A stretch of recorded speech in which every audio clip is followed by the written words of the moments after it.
A continuación, anochece en Buenos Aires, que no es poco.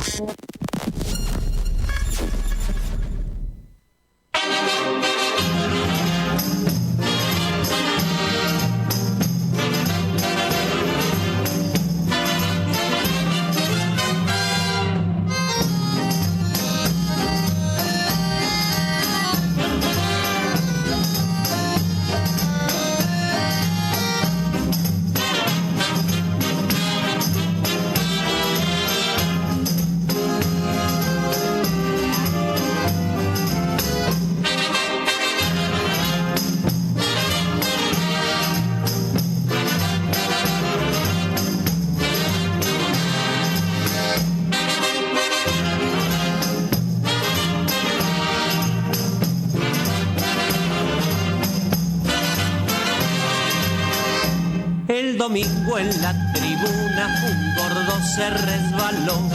Si supieran la avalancha que por el gordo se armó, rodando por los tablones hasta el suelo fue a parar, mientras todos los muchachos se pusieron a gritar: deben ser los gorilas, deben ser, que andarán por allí, deben ser los gorilas, deben ser, que andarán por aquí, deben ser los gorilas, deben ser, que andarán por allí, deben ser los gorilas, deben ser, que andarán por aquí.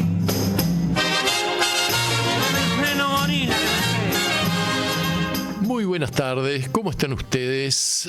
Aquí estamos saliendo al aire con nuestro programa número 390, esto que se llama Anochece en Buenos Aires, que no es poco, para que la radio comunique y la memoria sea un ejercicio. Hermoso día primaveral en la ciudad autónoma de Buenos Aires. Aquí estamos mucho mejor que en el exterior, porque tenemos aire acondicionado, estamos fresquitos con una camisita, y lo veo a mi operador, el señor Guillermo Guerra, ataviado con una elegante remera color marrón mostaza, algo así, muy canchero el hombre, así que, ¿cómo estás, Guillermo? ¿Bien? Por suerte bien, compañero Martín, suerte bien. Bueno. Mejor que Cristina, porque yo tengo sueldo y la pobre Cristina le acaban de embargar los sueldos. Ah, le acaban de embargar los sueldos. Bueno, no se los van a pagar, según dice el vocero tontín que tenemos como presidente. Bueno, ¿qué va a ser? Es así. La justicia en países como la Argentina, en donde impera la más absoluta libertad, se maneja con estas pautas. Bueno, les cuento que hoy vamos a tener un invitado muy particular. Él es ensayista, es historiador, y se llama Francisco Teté Romero. Acaba de publicar un libro muy, pero muy interesante, que yo tomé contacto con él hace un tiempito atrás en el Centro Cultural de la Cooperación. El libro se llama El crimen por la tierra, un título muy sugestivo y que se refiere a un acontecimiento real, a un antecedente que pasó hace muchísimos años atrás, el siglo pasado, en el año 1924. Gobernaba el país un presidente del Partido Radical, de la Unión Cívica Radical, que hoy lleva una avenida muy importante, una arteria muy importante en la ciudad autónoma de Buenos Aires, el doctor Marcelo Torcuato de Alvear, que dentro del radicalismo era un opositor a Irigoyen, era un antipersonalista, porque los irigoyenistas de Boina Blanca se decían personalistas, y los que no estaban de acuerdo con el liderazgo del caudillo se identificaban con el mote de antipersonalistas. Marcelo T. Alvear, Torcuato Alvear, un hombre muy culto, afrancesado. Dicen que cuando hablaba tenía un acentito de R francesa, y bueno, le tocó gobernar el país en esa época. Y en un país que en su distribución geográfica era distinta ahora, porque no todas las regiones eran provincias y había territorios nacionales, ¿no? Así como nosotros conocimos el territorio nacional de Tierra del Fuego, hasta que se convirtió en una provincia, con el Chaco, con el actual Chaco, sucedía lo mismo. Era el territorio nacional del Chaco. Bueno, y el acontecimiento al que hace referencia este libro, que está muy bien elaborado, con mucha seriedad y rigor histórico, se refiere a que hubo una masacre ahí. Masacraron aproximadamente entre 1.000 y pico de personas que pertenecían a los pueblos originarios Mocoví y Cuom, y que evidentemente molestaban y eran trabajadores rurales, bueno, trabajaban como trabajadores rurales, y se habían levantado, digamos, en un plan de lucha para pedir mejoras salariales y condiciones de trabajo, ¿no? El gobernador o la autoridad, mejor dicho, o el delegado del Gobierno Nacional del Territorio Nacional del Chaco, que era similar a ser gobernador actualmente, era un señor llamado Centeno, que era un productor agropecuario o un terrateniente de la zona, y que gracias a las fuerzas nacionales y la policía local, se hizo presente en el lugar y masacraron. Cuando te digo masacraron es porque masacraron. Desde un avión en el aire les tiraban tiros, los tomaron por sorpresa. Bueno, a los hombres les cortaban los testículos, las orejas, etcétera, etcétera. Y este hecho fue silenciado en nuestra historia durante décadas. Y por supuesto que, atento al tiempo transcurrido, los testigos presenciales y físicos desaparecieron, como producto de la biología y del tiempo. Y fue así como de repente, hace unos cuantos años atrás, se inició una investigación. Como no se podía hacer, las comunidades a través de ONGs y quisieron, no podían pedir daños y perjuicios, iniciaron un juicio. Se hizo un juicio de la verdad o de la memoria, que reconstruyó los hechos y condenó al Estado nacional y provincial por delitos de lesa humanidad. Bueno, en este libro, Francisco T.T. Romero, además, hace referencia a la importantísima función que le cupo a la jueza federal de El Chaco y al fiscal también federal, que convencidos de la importancia ética que tenía este tema, realmente pusieron todo su empeño en aclarar la situación. Así que, segunda parte del programa a partir de las 19 horas, conexión con T.T. Romero, Francisco T.T. Romero, que no está en Buenos Aires, creo que está en el Chaco. Y bueno, va a ser realmente una charla enriquecedora. Bueno, vamos a la columna y al análisis de los principales hechos ocurridos en los últimos 7 días. Mientras el triunfo rutilante, triunfo de Trump en las elecciones de Estados Unidos ha generado mucha inquietud en el plano internacional y en distintas latitudes, atento al cambio de política interna y también de relaciones internacionales que va a imponer en esta nueva periodo el magnate norteamericano, que ya lo conocemos, ya no es que va a ser una novedad, pero que va a estar mucho más empoderado que en su primer presidencia, porque va a tener mayoría absoluta en ambas cámaras, tanto en el Senado como en la Cámara de Representantes, y además una Corte Suprema de Justicia que está integrada mayoritariamente por jueces conservadores o que comulgan con las ideas republicanas. Bueno, les decía, se vienen cambios, ¿no? Hay mucha preocupación en Europa y sobre todo en Ucrania y en su presidente Zelensky por los cambios que va a impulsar Estados Unidos en este conflicto armado con Rusia y también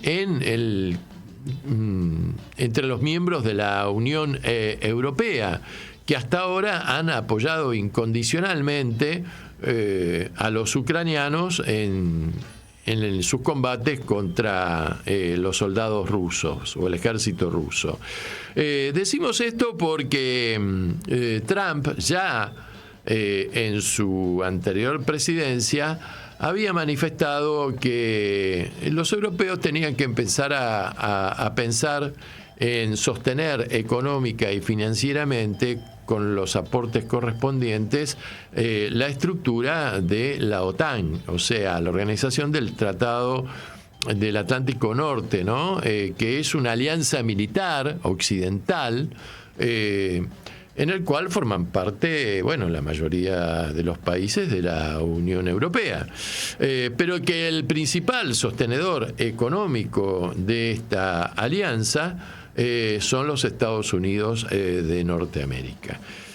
Por lo tanto, Trump ya en su campaña electoral adelantó que él el conflicto entre rusos y ucranianos lo solucionaba en 24 horas, ¿no? Hay un gran respeto, no diría amistad ni simpatía, pero sí un gran respeto entre Putin y Trump y viceversa, por un lado. Y por el otro lado, los estados europeos que ya venían pergeñando esta idea, sobre todo a través de las declaraciones del presidente francés Macron, que decía que bueno, que tenían que conformar, digamos, los Estados miembros, fortalecer aún más la OTAN y pensar en que parte de los recursos de los productos brutos internos de cada país tenían que ser destinados a ser invertidos en esta alianza.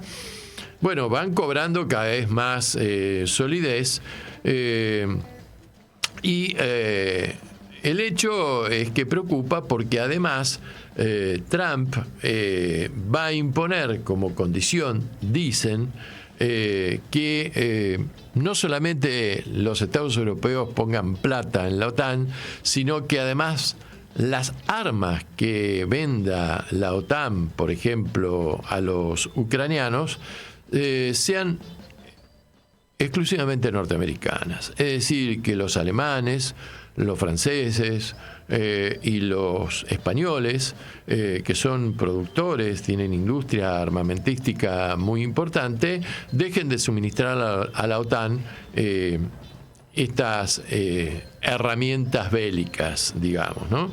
No solamente preocupa en Europa el tema de la política exterior antiglobalista que va a aplicar Trump. Hasta el momento los demócratas sostuvieron más bien una política de entendimiento global, sino que desde el punto de vista económico Trump va a imponer aranceles. Y no solamente le va a imponer aranceles, que se habla del 60%, que pueden llegar hasta el 60%, contra la introducción de los productos provenientes de China, sino también de la mismísima Europa. ¿Me explico? Y también, por supuesto, que va a tratar de condicionar que Estados Unidos tenga acceso al mercado europeo con su tecnología y con sus productos. Sin duda esto va a provocar una gran tensión entre Europa y Estados Unidos, y a ver cómo juega China en todo este juego internacional, ¿no? de alianzas y de contraalianzas. Porque muy posiblemente esta política de Trump vuelque a Europa a un acercamiento hacia China. China, con el denominado proyecto de la Ruta de la Seda, que implica la inversión supermillonaria en distintos proyectos de infraestructura en el mundo, también ha invertido en Europa, sea en ferrocarriles, puertos, aeropuertos, y bueno, y esto los chinos no lo hacen gratuitamente. El tiempo chino se mide muy distinto al tiempo occidental. Ellos piensan a larguísimo plazo, mientras nosotros en Occidente estamos pensando a 24 o 48 horas. Ahora bien, el tema de los aranceles va por un lado, pero desde el punto de vista de la política interna, Trump, si bien es un conservador que va a provocar también una serie de crisis con el tema migratorio, porque se ha propuesto expulsar del país masivamente y en el más breve tiempo posible a los inmigrantes, que bueno, ellos tienen una gran frontera ahí que es el Río Bravo, ¿no? Con la República Federativa de México, país con el cual junto a Canadá están asociados en una también en un tratado económico comercial, estos tres países, y que son tres países industrialmente muy poderosos. Bueno, si bien es un conservador, y va a ser un conservador, digamos, en cuanto a tratar de restringir y derogar la ley del aborto, en cuanto a volver a empoderar a los blancos sobre las minorías, va a haber persecuciones a las minorías sexuales, seguramente, todo un impulso de moralidad y de políticas homofóbicas. Por otro lado, Trump va a tratar de proteger y subsidiar a la industria norteamericana, tanto a la industria como a la actividad agropecuaria norteamericana, porque Estados Unidos tiene un gran aparato industrial, por otro lado, pero también es un país gran productor de trigo, de cereales, de soja, de ganado, por un lado. Y por el otro lado va a potenciar, porque Trump, al igual que Milei, descree de la ciencia y del tema del recalentamiento global y del cambio climático, va a potenciar la explotación petrolera en Estados Unidos y también de la obtención de gas y de petróleo no tradicional, como el que nosotros estamos haciendo en Vaca Muerta, lo cual no va a favorecer a países como la Argentina, que hasta el momento deposita el gobierno libertario de Milei gran esperanza en el mayor desarrollo productivo de Vaca Muerta. Un dólar que seguramente se va a fortalecer en los mercados internacionales frente a las otras monedas, y redoblar su apoyo a su aliado incondicional en el Medio Oriente, que es el Estado de Israel, ¿no? Con lo cual, así como se prevén problemas, angustias y ansiedades para el lado de los ucranianos y posiblemente una resolución del conflicto a favor de Rusia, que se tendrá que establecer en el plano diplomático.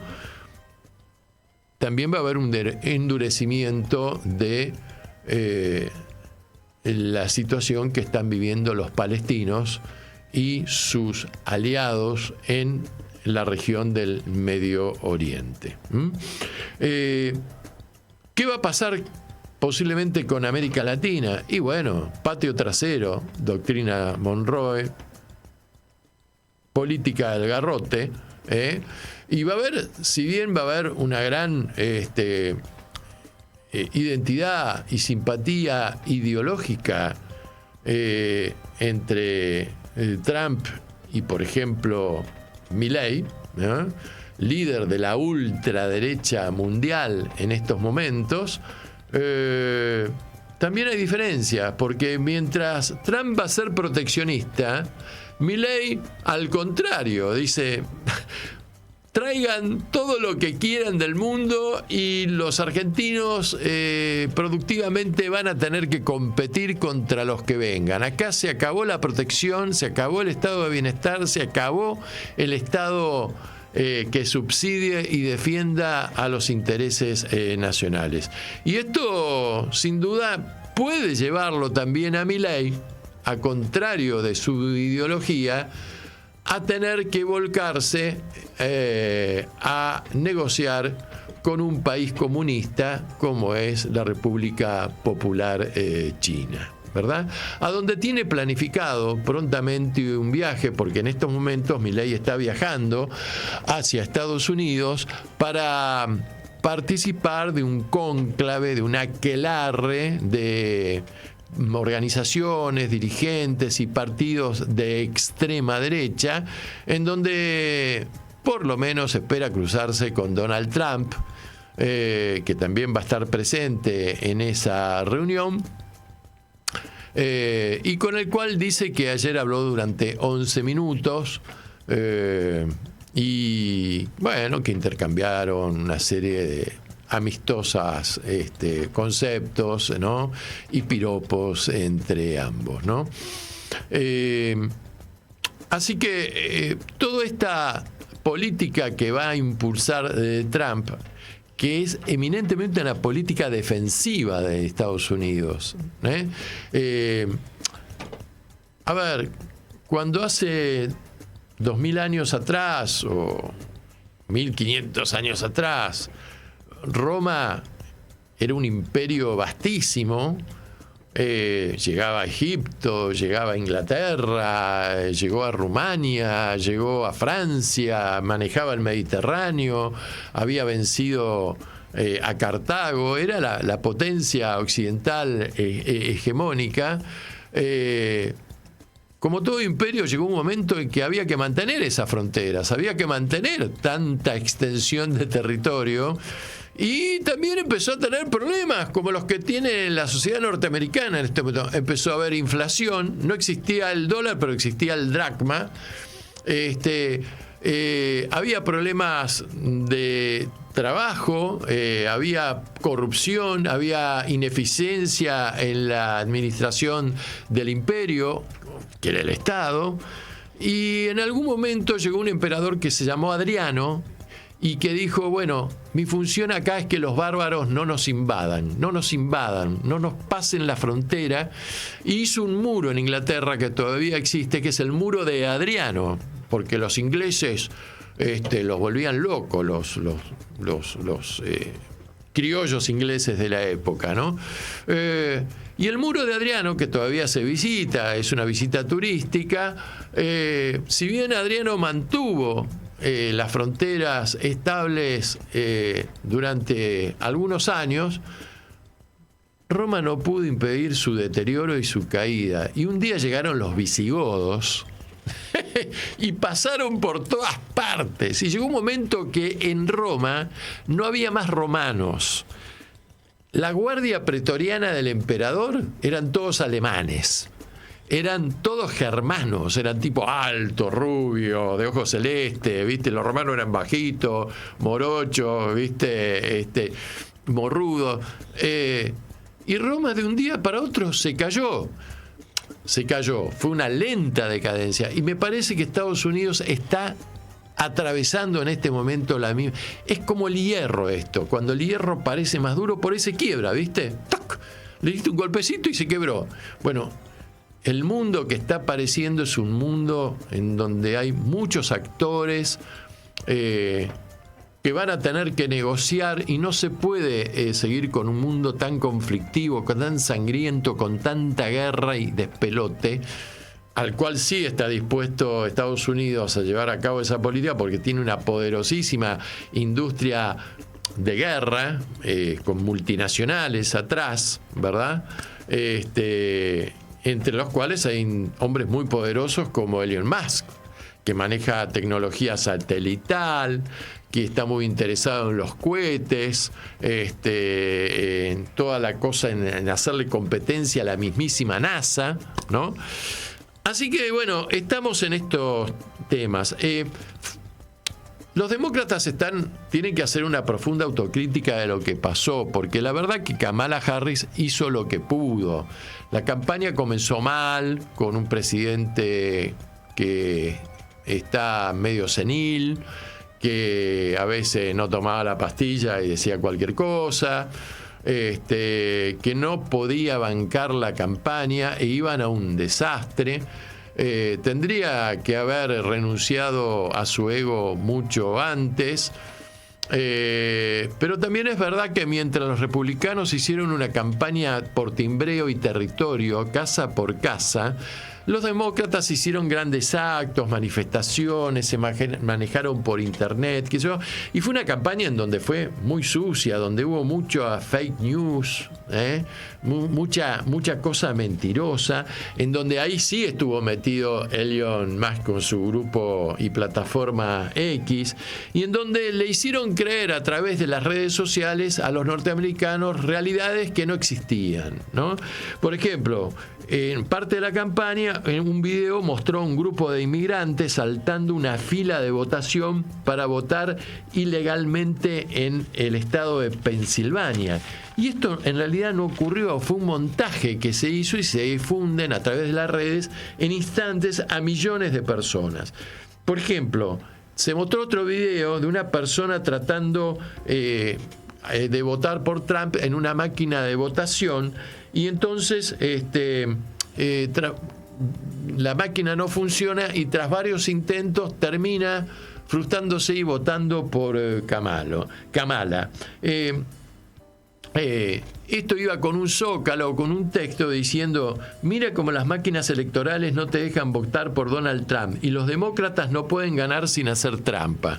Bueno, luego, según las autoridades oficiales, no hubo ningún tipo de denuncias, ningún tipo de hecho similar relacionadas con ese dispositivo que falló, porque fallan las máquinas, y que fue reemplazado y la persona pudo votar correctamente a posteriori.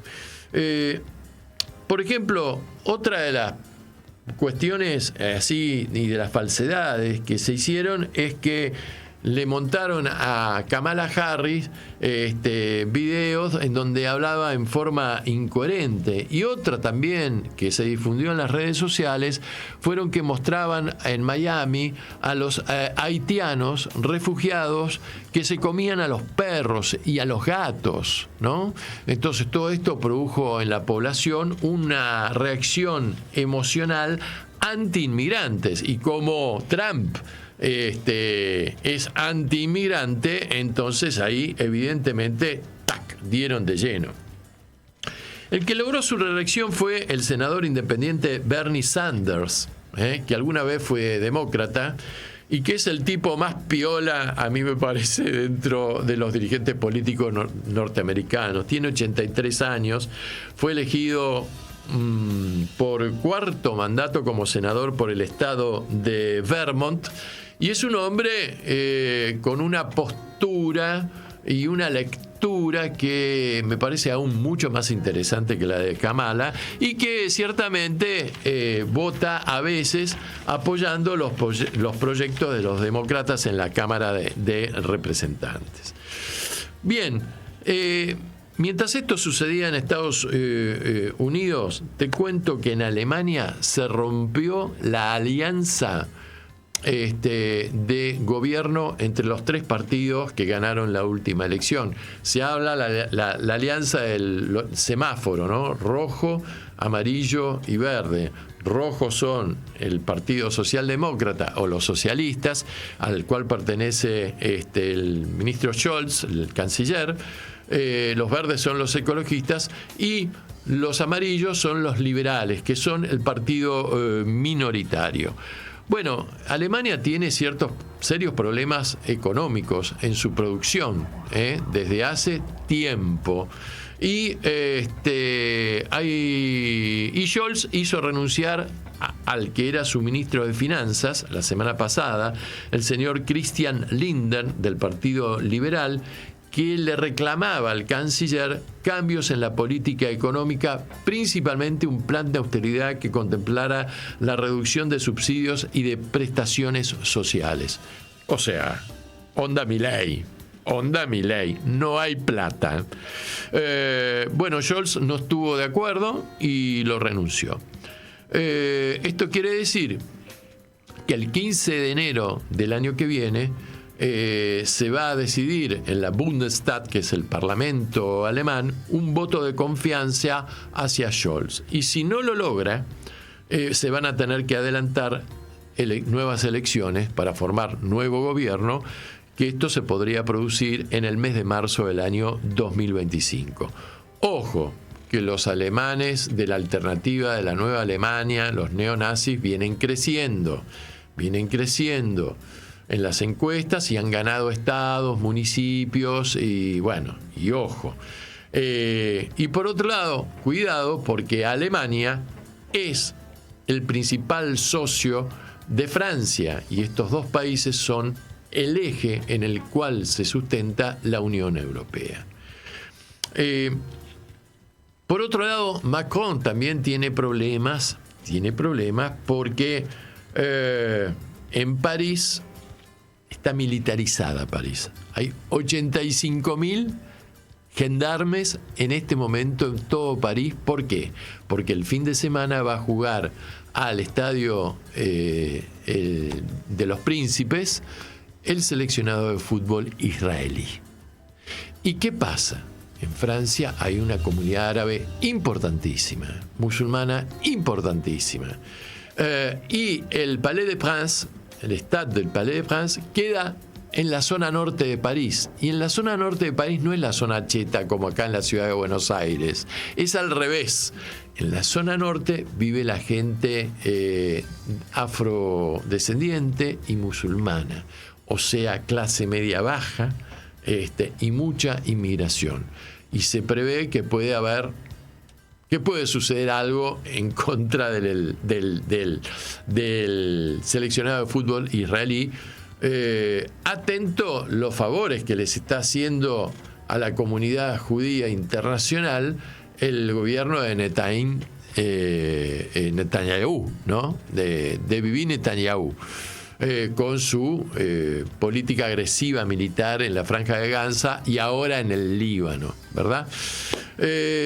Así que el presidente Macron, que va a estar este fin de semana va a estar en Buenos Aires,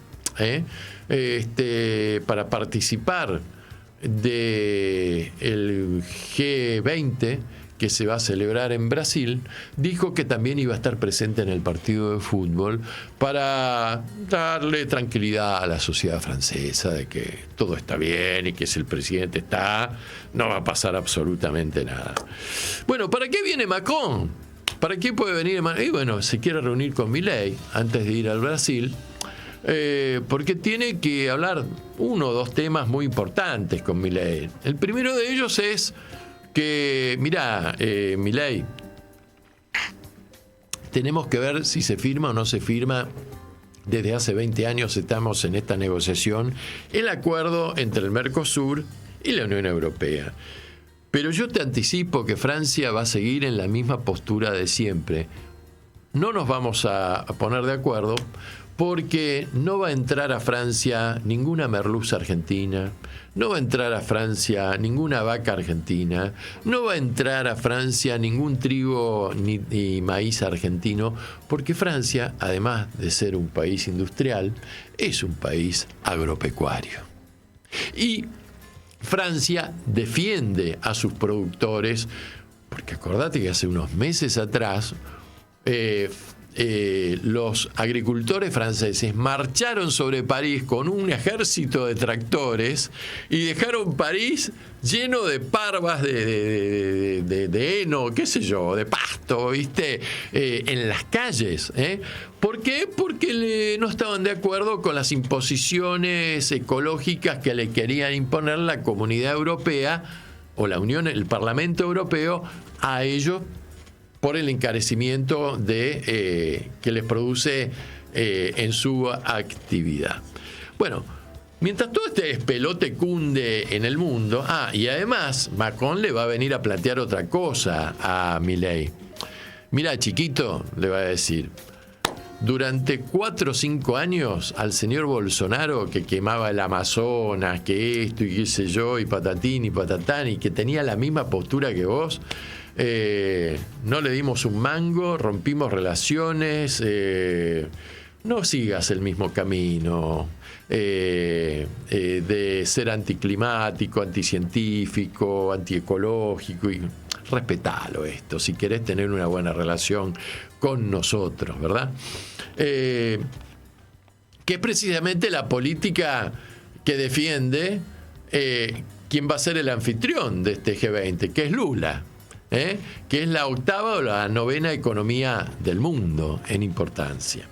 Bueno, mientras todo este pelote está ocurriendo en el mundo, en la Argentina el gobierno está muy empoderado. Está viviendo días realmente muy interesantes, porque luego de que se fuera la ministra de Relaciones Exteriores, Sandra Petovelo, la semana pasada, luego de apoyar con la mayoría de los países que terminara el embargo hacia Cuba de parte de Estados Unidos, prestamente la Argentina designó a un nuevo canciller.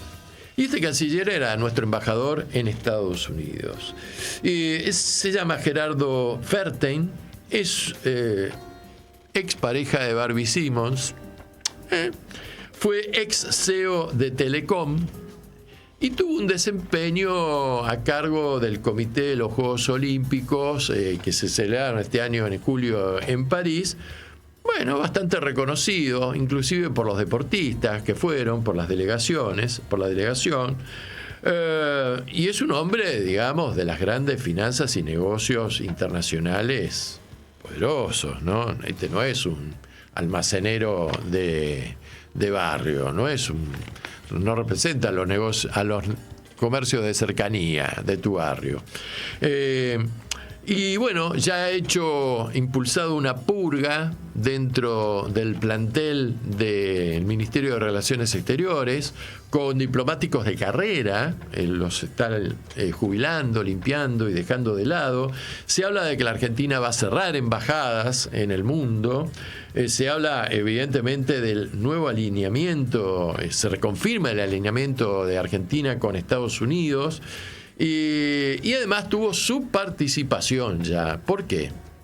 Porque en una reunión que hubo en las Naciones Unidas, en donde se votaba el reconocimiento de los derechos de los pueblos originarios, sobre todo en los lugares en donde hay explotación extractífera, metalífera, que tiene que ver con los bosques, reconocer los derechos que tienen en esas regiones los pueblos originarios, ¿no?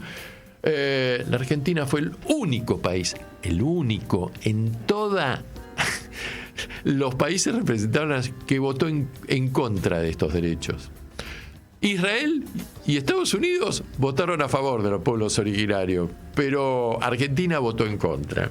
Y por otro lado, se estaba desarrollando ahí en el centro en Azerbaiyán, en el centro de Europa, una cumbre climática, la COP, creo que se llama la COP19, y ¿qué hizo la Argentina? Retiró la delegación directamente.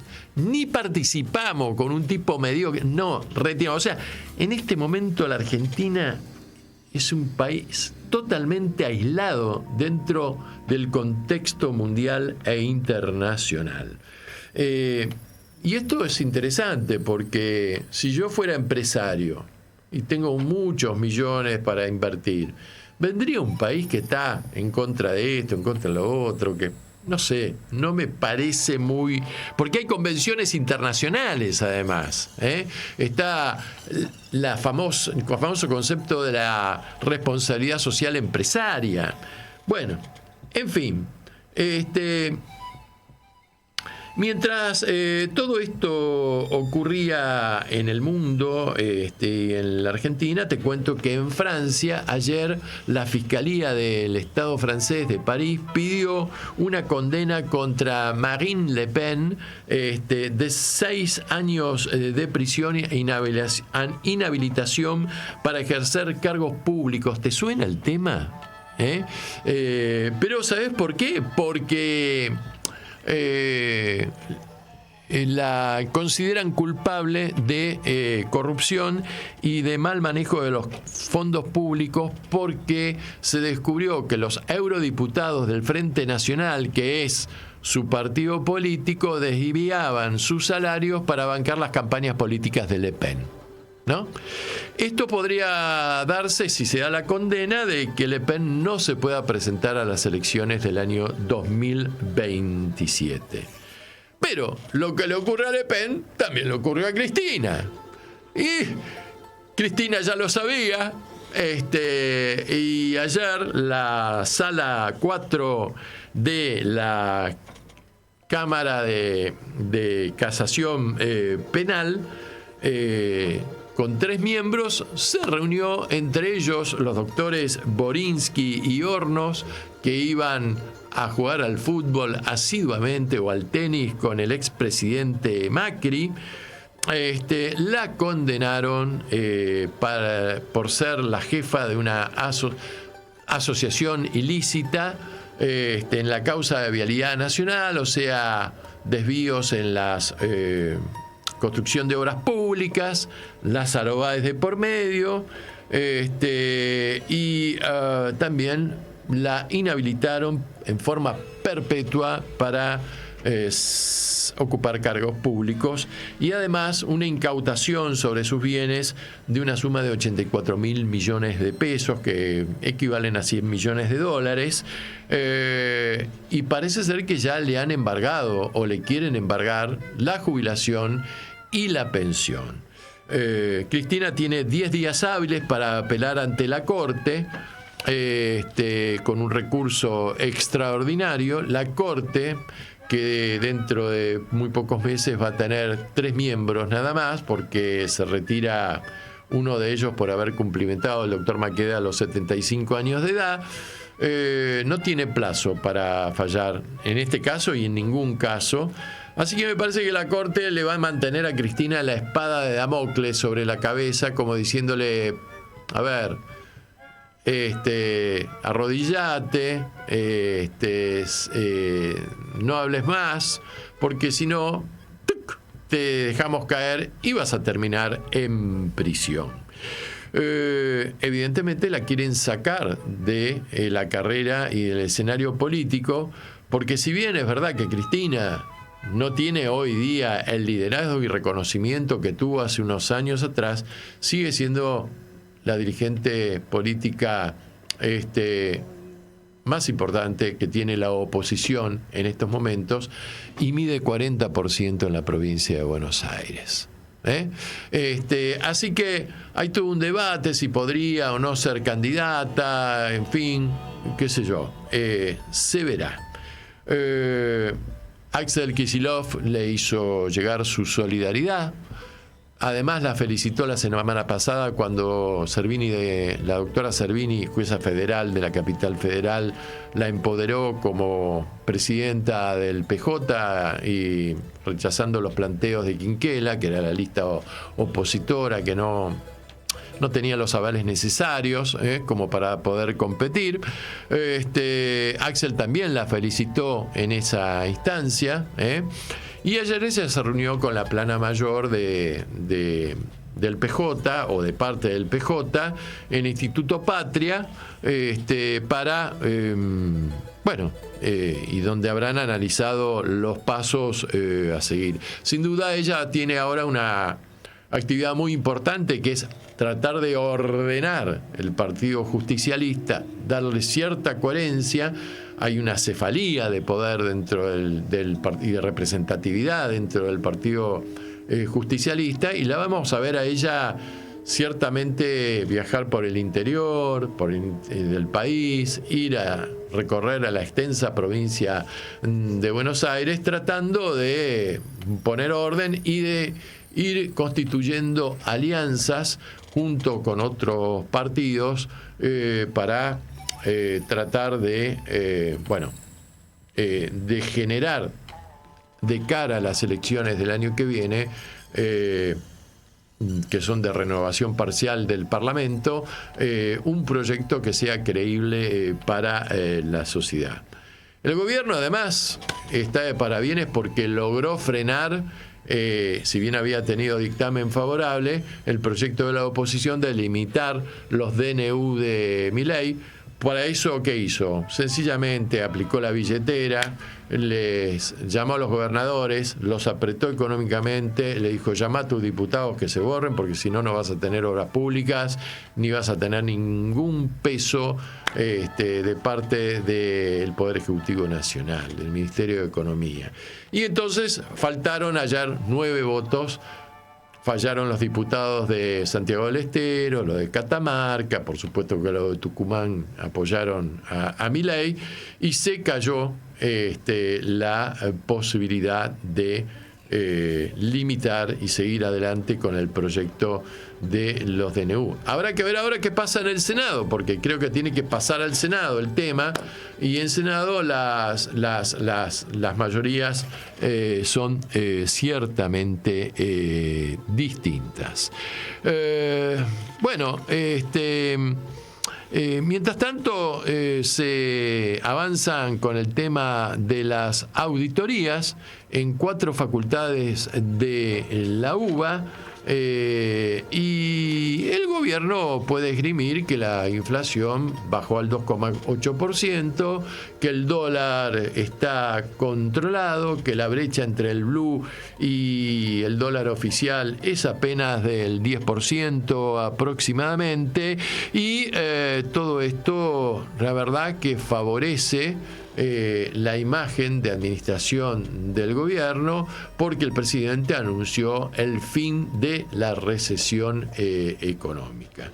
Y ayer, para cerrar un poquito con este tema, Milei participó en el lanzamiento de una fundación que se llama Faro y que está dirigida por un señor que se llama Agustín Laje, que no sé si tendrá algún parentesco con el periodista conocido, el de Laje, que no sé si está en América o en La Nación en estos momentos, pero es un hombre ciertamente muy joven, un fanático fundamentalista de derecha, libertario, que vive en Madrid, que viaja a Buenos Aires, que seguramente vamos a empezar a sentir su apellido con más cotidianidad. Y entonces en la fundación está Foro, que se va a dedicar no solamente a generar planes y formar cuadros políticos y dirigentes y técnicos para engrosar las filas del Partido de la Libertad Avanza y del gobierno, sino que también dejó en claro que van a encarar también la batalla cultural contra todo el zurdaje, los marxistas, los populistas, los izquierdistas vestidos de nacionalistas o disfrazados de nacionalistas y qué sé yo.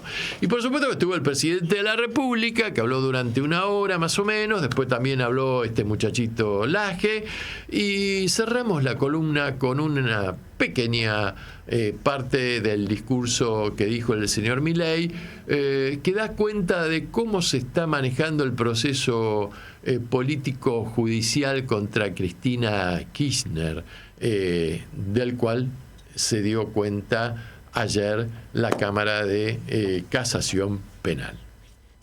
Creer a buena parte de la sociedad que crear dinero a partir de la nada no tiene contraindicaciones, que quienes generan riqueza son villanos, que hay que cerrar centrales de energía nuclear para combatir el cambio climático, o que está bien utilizar fondos públicos para hacer política, tal cual hizo Cristina Fernández de Kirchner con el dinero de las AFJP, admitida por ella misma, es decir, nos destrozó los ahorros a sabiendas, nos robaron con Vudú y Massa nuestros ahorros, a sabiendas de que era para liquidarse los stocks para hacerse política, y después vienen a hablar que ellos piensan en los jubilados. Deben pensar en estafarlos, porque claramente, digamos, no en otra cosa. Pero bueno, hoy fue condenada por segunda vez.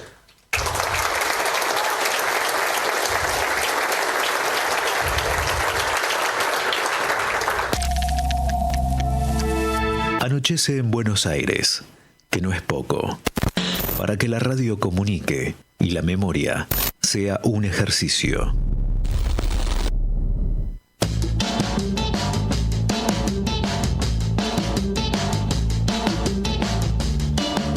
Bueno, además el presidente se encargó de decir en este evento de la Fundación Faro que su gobierno es el mejor gobierno que tuvo la República Argentina, que no merece discusión alguna por los resultados, porque se recuperaron las jubilaciones, los salarios privados, y etcétera, etcétera, etcétera. Bueno, columna de deportes, che. Los Pumas se despacharon, hicimos pelota a los Tanos, le ganaron en un partido 50-18. Y sabes, en el ranking del top 10, la selección nacional de rugby está ubicada en el 7º lugar, séptimo lugar del ranking, recién por detrás de Inglaterra, pero por delante de los australianos, que tienen equipos realmente importantes, ¿no? Poderosos en ese deporte. Mientras tanto, si hablamos de fútbol, vamos al calcio, ¿ah? ¿Qué está pasando con el equipo de la diosa? Con el Atalanta de Bérgamo. Está segundo en el campeonato. Escaló del 3º al 2º puesto. Tiene 25 puntos. Está detrás del Napoli soplándole la nuca. El equipo de Maradona, camiseta celeste, tiene 26. Y mi equipo, el de la diosa de la velocidad, la Atalanta, tiene 25. Después de haberle ganado como local en la última fecha 2-1 al Udinese. Y ahora va de visitante a jugar contra el Parma. Así que, donde alguna vez jugó un jugador de River, que no me acuerdo, Hernán Crespo, sí, un notable goleador, ¿te acordás? Crespo estuvo en la selección nacional también. No te escucho, no sale la...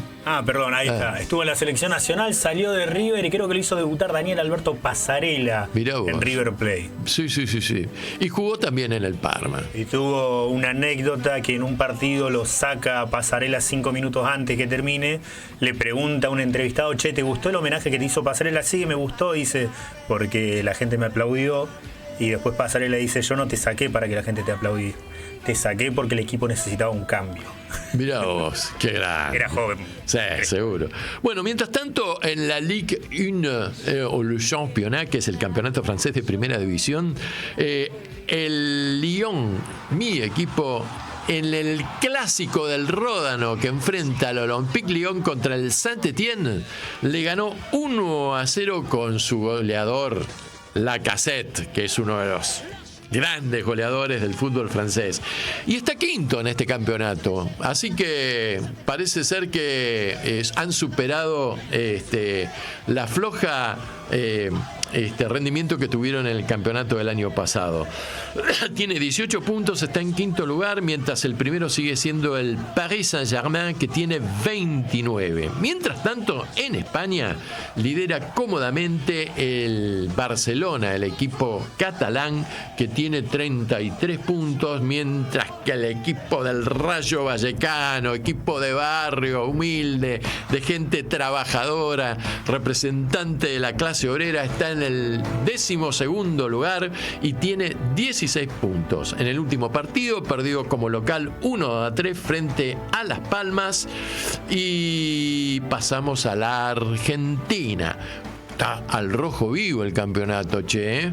Está al rojo vivo porque primero está Vélez con 43, seguido por un punto atrás por Huracán, el globito de Parque de los Patricios, el equipo de Ringo Bonavena, que tiene 42 puntos, y atrás el equipo del director de nuestra radio, Marcos, la Academia de Avellaneda, que tiene 37, pero viene galopando desde atrás. Mientras tanto, ¿te gusta el box? Este viernes 15 de noviembre en Texas, Estados Unidos, Mike Tyson, con 58 años, parece que viene bien entrenado el tipo, se enfrenta al youtuber Jack Paul, que tiene 27 y que es un paquete. La verdad, es un tipo mucho más joven, qué sé yo, pero en fin. A los norteamericanos les encanta este show, ¿viste? Van a recaudar millones, y creo que se va a transmitir el match. Y esta noche terminás Anochece en Buenos Aires, que no es poco, y media horita después, ¡tac!, te prendés al televisor, y ahí, en Asunción del Paraguay, el seleccionado argentino campeón del mundo, menos Di María, que ya se retiró, va a enfrentar al seleccionado guaraní. Hay una gran paridad, che, en el historial, ¿no? De partidos celebrados en Asunción del Paraguay entre ambos seleccionados. Similar número de victorias y de empates y de derrotas también. Pero, en fin, nosotros somos los campeones del mundo, ¿viste? Y hoy vuelve al arco el Dibu Martínez. Lo que dice acá es que Argentina ganó 52 partidos, Paraguay ganó 15 encuentros, igualaron en 33 oportunidades. Pero no allá, pero allá en el Paraguay. No, es la primera que encontré. Ahora viene en Paraguay. Fíjate después en el Paraguay, vas a ver que hay paridad. Eso lo escuché en un colega hoy por otra radio.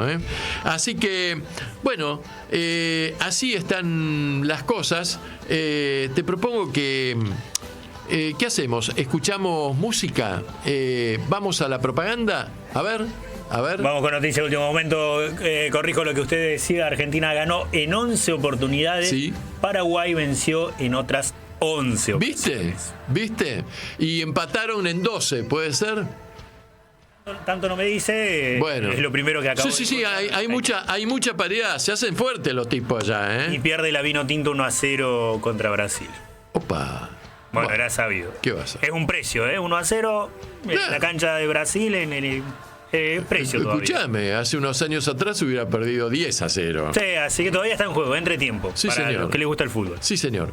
Bueno, escuchamos un temita, vamos a publicidad y lo sacamos a nuestro entrevistado que nos está escuchando.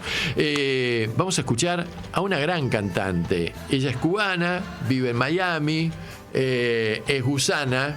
Es decir, que está en contra de la revolución, pero también lo era Celia Cruz, digamos, ¿no? Se llama Gloria Estefan y el tema es muy bonito, se llama Hoy. Comienzo de espacio publicitario. No le dejes a tu hijo la herencia de la duda. Resolvé tu identidad ahora. 011-4384-0983 www.abuelas.org.ar. Radio con Aguante. Piezas de realidad. Solo se trata de aguantar lo que tu cuerpo aguante. De la cabeza nos encargamos nosotros. Aguante. El medio de la resistencia. Suscríbete a nuestro medio. Una panacea radial. Entre tanta lengua suelta. Transmisión de señales En el universo online. Aguante. Totalmente distintos, pero encajando perfectamente. Aguante. Aguante. Si tenés aguante, llama. Comunicate al 2080-0045, la línea de oyentes de Radio con Aguante. ¿Querés mejorar las redes de tu empresa o emprendimiento? En Rompecabezas podés encontrar la solución. Ofrecemos servicios de gestión de redes y community management, publicidad en redes sociales, diseño, fotografía y edición de video. Somos una cooperativa de servicios con más de 4 años de experiencia. Búscanos en www.rompecabezas.coop.ar o mandanos un mail a creatives.rompecabezas@gmail.com. Somos Rompecabezas, cooperativa de contenidos. Fin de espacio publicitario. Anochece en Buenos Aires, que no es poco. Para que la radio comunique y la memoria sea un ejercicio.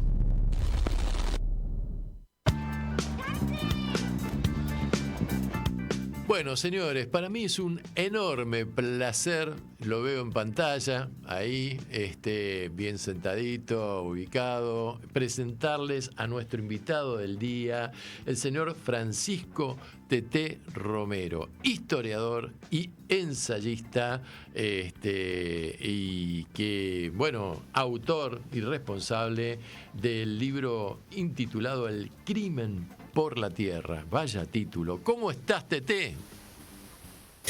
Muy buenas tardes, estimado Martín. Muy buenas tardes a toda la audiencia de Anochece en Buenos Aires y de Radio con Aguante. La verdad que muy bien, saliendo de una bronquitis, por eso tengo carraspeada la voz, pero fuera de eso, para estos tiempos aciagos, podríamos decir que estoy bien. Bueno, pero para la garganta y qué sé yo, tómese un buen mate, compañero, que le limpia toda la garganta. Sí, ya voy por varios termos. Bueno, vos sabés que nuestro programa se escucha en toda Latinoamérica y además en Europa. En Europa hay varios compañeros y argentinos esparcidos allá por el viejo continente, como se suele decir. Así que siempre están muy atentos a este tipo de mensajes que mandamos en Anochece en Buenos Aires, que no es poco. Tete, vamos a hacer un poco una presentación en público. ¿Vos sos chaqueño o no? Soy chaqueño, efectivamente, nacido en Resistencia y actualmente vivo en Resistencia también. Mirá vos, naciste en un lugar llamado Resistencia y esta radio se llama Radio con Aguante. Mirá vos qué compatibilidad. Sintonía fina. Así es.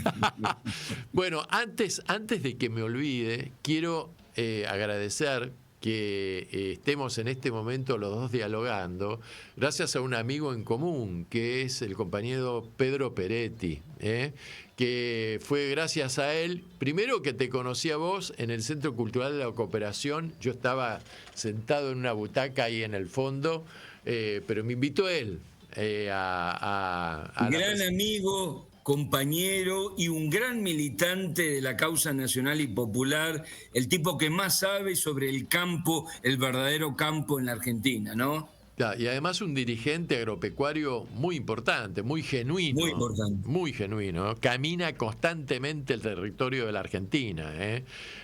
No es esos dirigentes de escritorio, de salón, que bla, bla, bla, bla, bla, y después, en fin.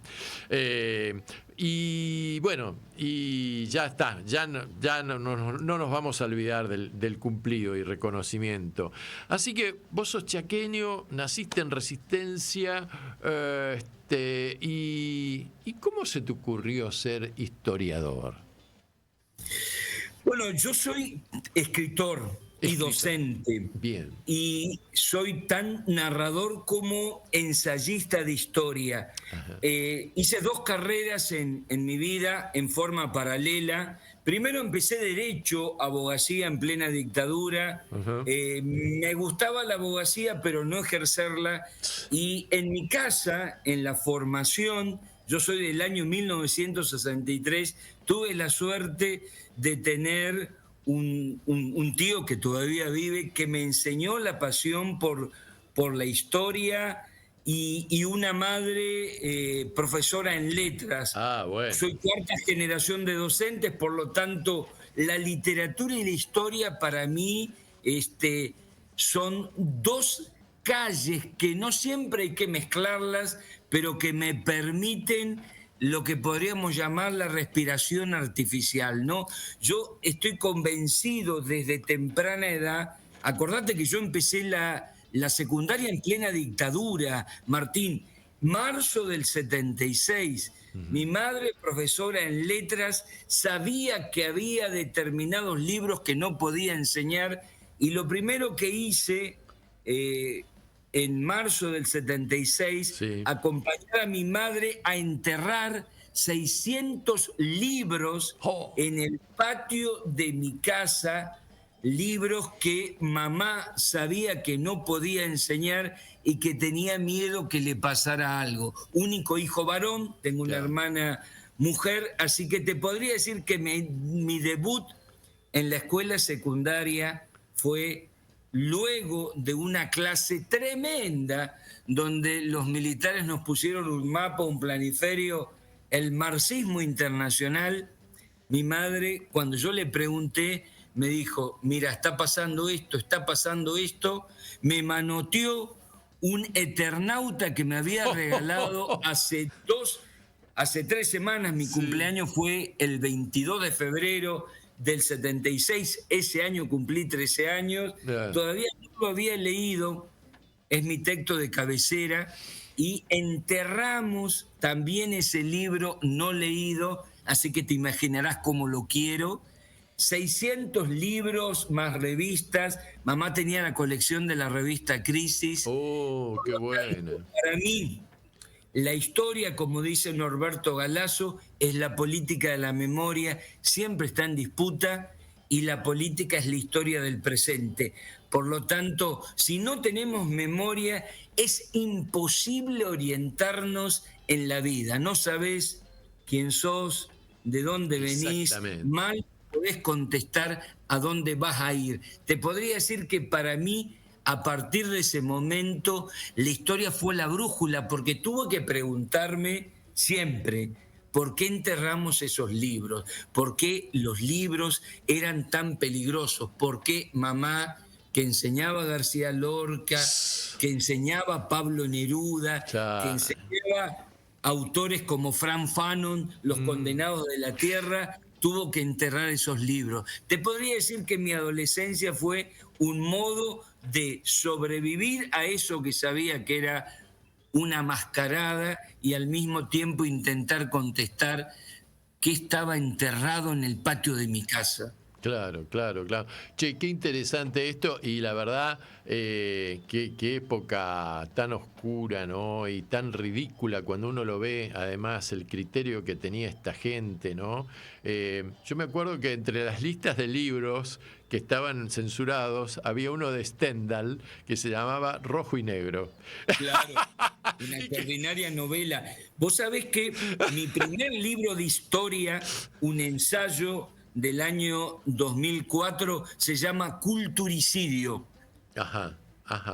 Culturicidio, historia de la educación argentina 1966-2004, y a mí me pareció que al concepto de genocidio, para explicar lo que nos había acontecido durante la dictadura cívico-militar, había que completarlo con culturicidio. Es muy poco conocido que en este país se quemaron 13 millones de libros entre los 7 años y medio de la dictadura. Y te hablo de 13 millones solamente contando los dictámenes de jueces y juezas de la dictadura. Por eso, un 30 de agosto de 1980 se quemaron 1,5 millones de libros del Centro Editor de América Latina, y la Cámara Argentina del Libro actualmente conmemora cada 30 de agosto el Día de la Vergüenza del Libro Nacional, porque ese día ardieron 1,5 millones de libros del Centro Editor de América Latina. Pero también Judith Gociol y Hernán Invernizzi, en un libro de Udeva, Un golpe a los libros, estiman que otros 13 millones de libros se requisaron y robaron de las bibliotecas públicas y populares y escolares. Éramos 25 millones de libros y nos afanaron 26 millones. 25 millones de argentinos y nos afanaron 26 millones de libros. Sin contar, Martín, los que tuvimos que enterrar o quienes vivían en departamento, quemar en incineradores. Ahora, es conocido esto, pero tendríamos que decir también que en una encuesta que hacía hasta el 2000, cada 10 años, la UNESCO, se establecía que la Argentina era el 8º país más lector del mundo antes de la dictadura. Leía un promedio de 6 libros por habitante año. Éramos el país con mejor industria editorial en Hispanoamérica, superadora de España, y al término de la dictadura militar, según la UNESCO, leíamos 0,80 libros por habitante año. Pasaste de leer 5,5 a 0,80 producto de la feroz censura.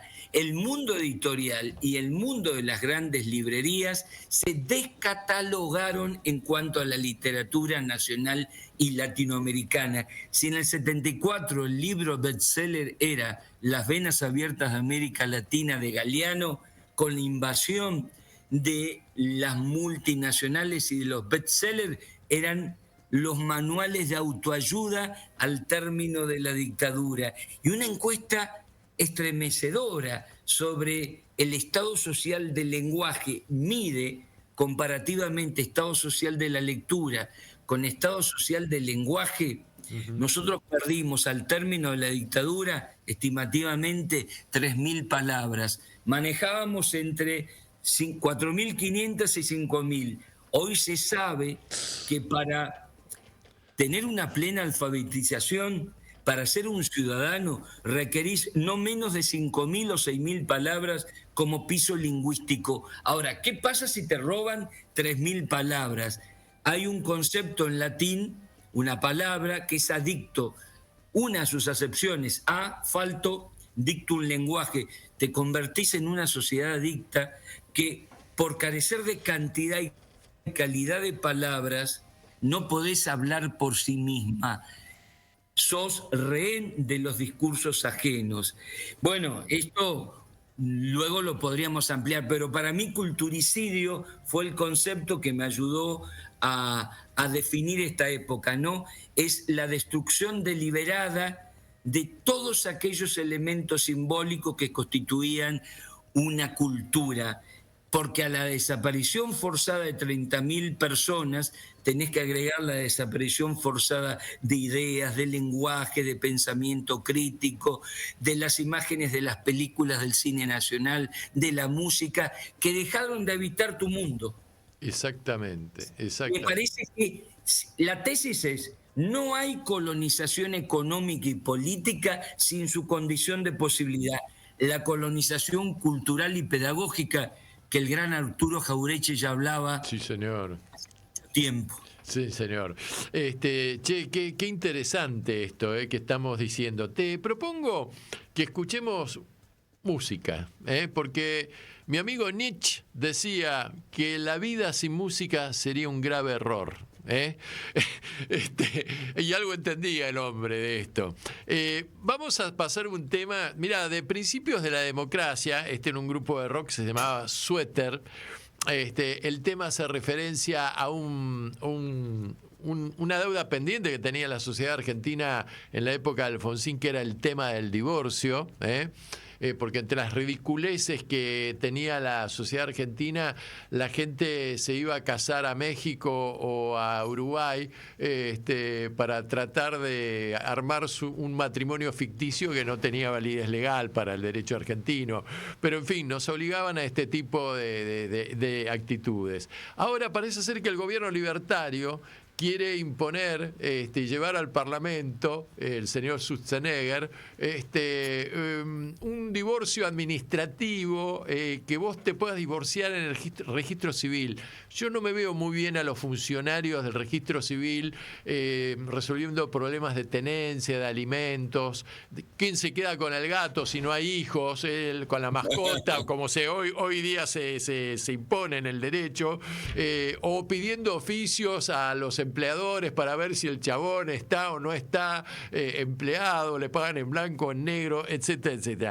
Una ridiculez más de estos fundamentalistas que no son precisamente los fundamentalistas del aire acondicionado, ¿no? El gran Indio Solari, no, por favor. Bueno, escuchamos este temite y nos volvemos a encontrar, dale. Con mucho gusto. Bueno, Vía México, Suéter.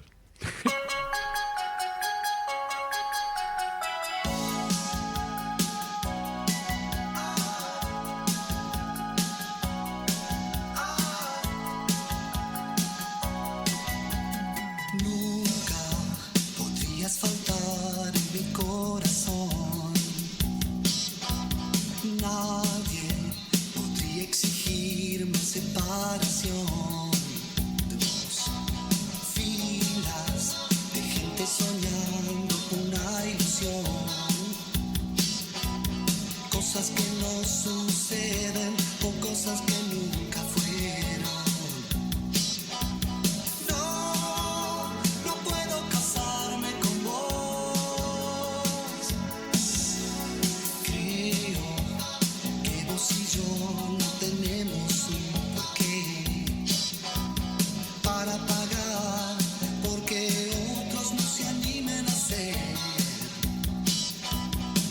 Este mundo y yo también, porque estoy en él. Por eso siento que debo decirte, ajá. No puedo casarme con vos, porque yo ya estoy casado. No existe separación legal. Casémonos vía México, casémonos vía México, Paraguay.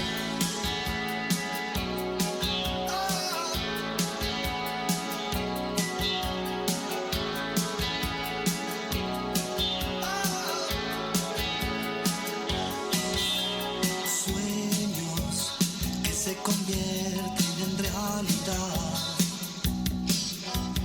Muy dentro nuestro, aunque no en todos por igual.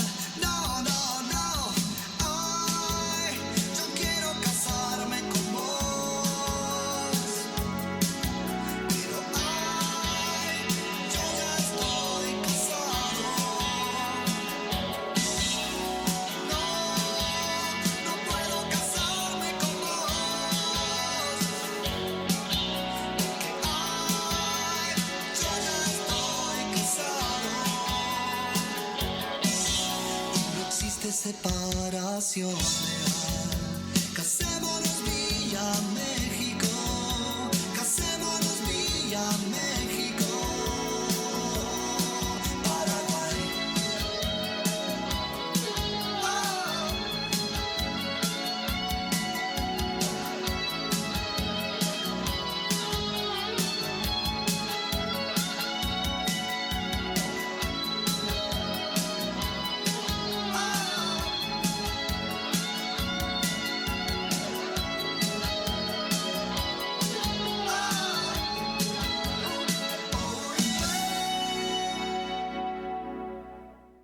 escuchando Anochece en Buenos Aires, que no es poco.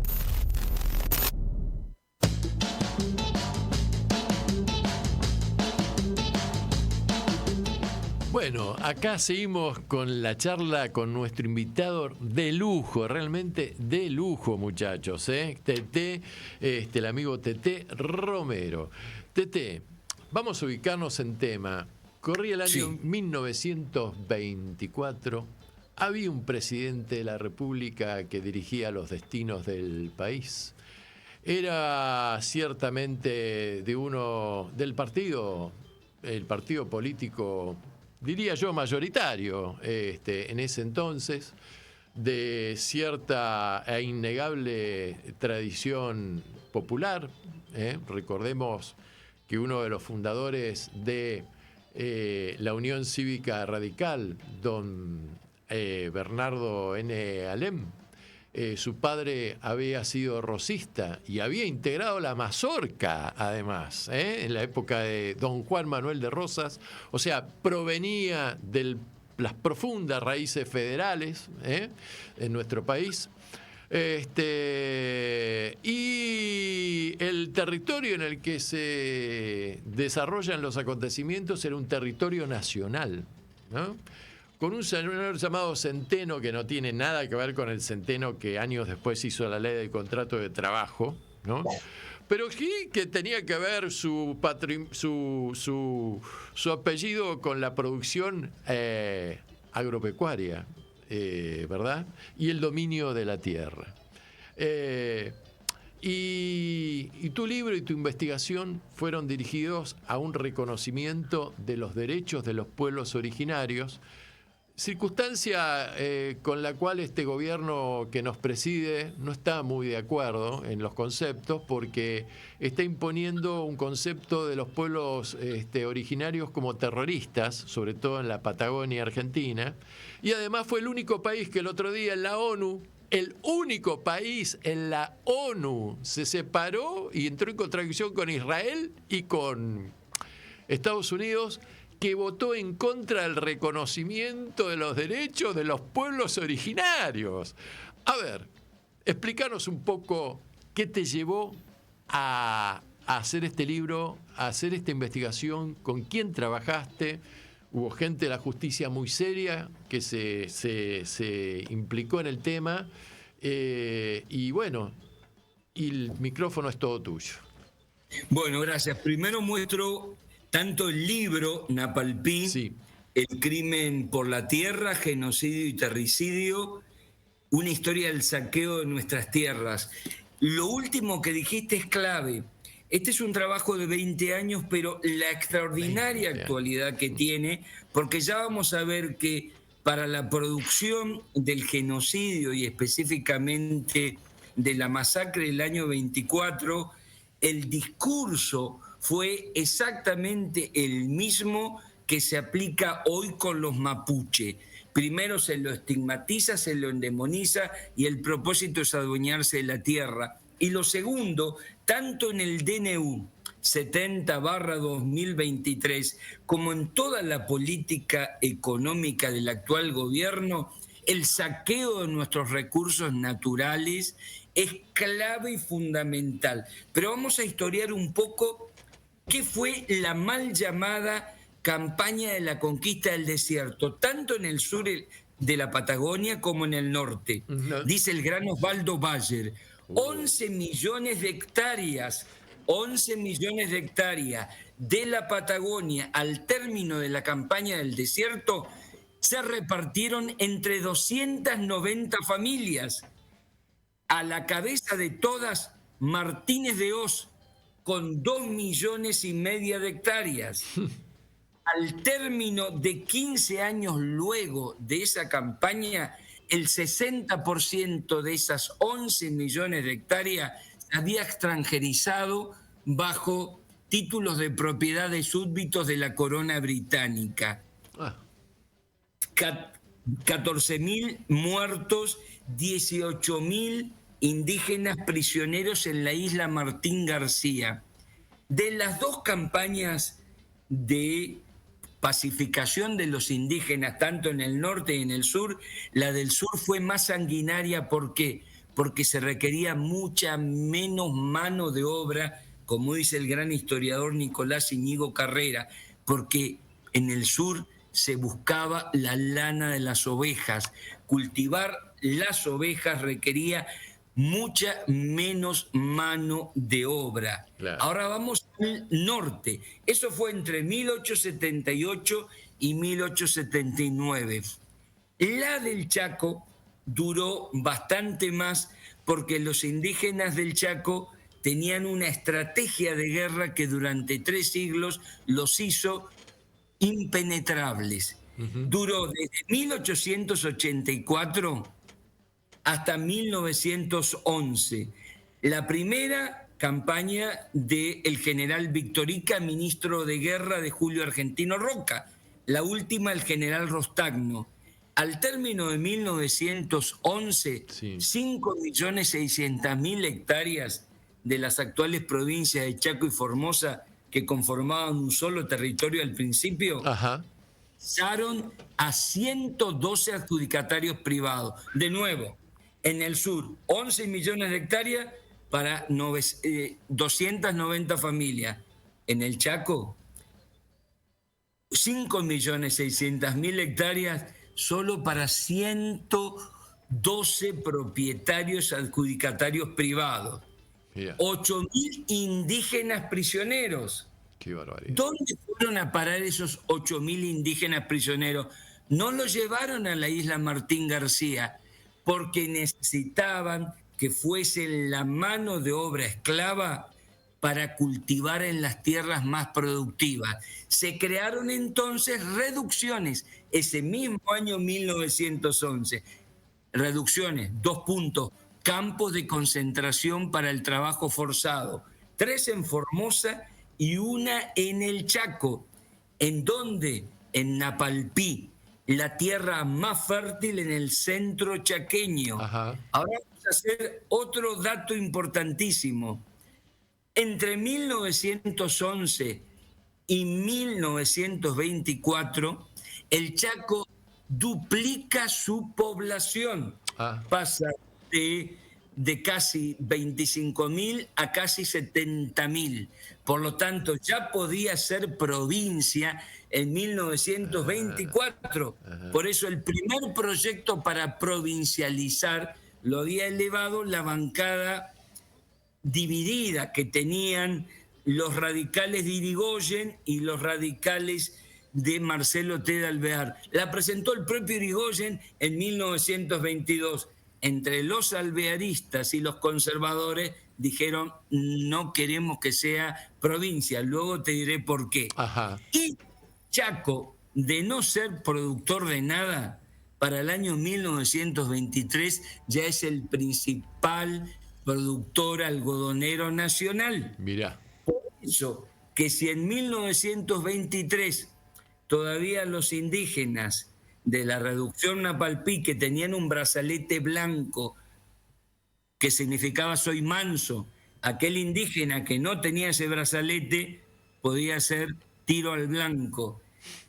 Mientras no cosechaban algodón, se iban al Tucumán, al Jujuy, que le pagaban mal en la zafra, pero al menos pesos, porque en la reducción de Napalpí le pagaban en vales, que tenían que consumirlos en la proveeduría o almacén de la reducción, donde al final resulta ser, Martín, que no ganaban sino se quedaban debiendo. Claro. En el año 1924, para abril, la sociedad rural del momento y las cámaras de comercio le dicen al gobernador radical Fernando Centeno: necesitamos que los indígenas estén todo el año. No los dejes salir a otras provincias porque después vuelven con mañas y quieren que le paguemos otra cosa. Y es así como se le prohíbe al indígena de la reducción de Napalpí, Mocoy y Com, a los cuales siempre decían: y ese va a ser un párrafo aparte, son muy buenos agricultores, se les prohíbe, vulnerando la Constitución, que puedan abandonar el territorio nacional del Chaco para ir a otras provincias. Pero además había otra cuestión, Martín. Mientras a cualquier criollo o descendiente de inmigrante o inmigrante se le pagaba mal, pero el 100% de lo que cosechaba, al indígena le descontaba un 35%, un 25% para mantenimiento de la reducción, un 1% en concepto de flete. Pero ahora vamos a algo que siempre Pedro Peretti me dice: no dejes de contarlo como dice tu libro.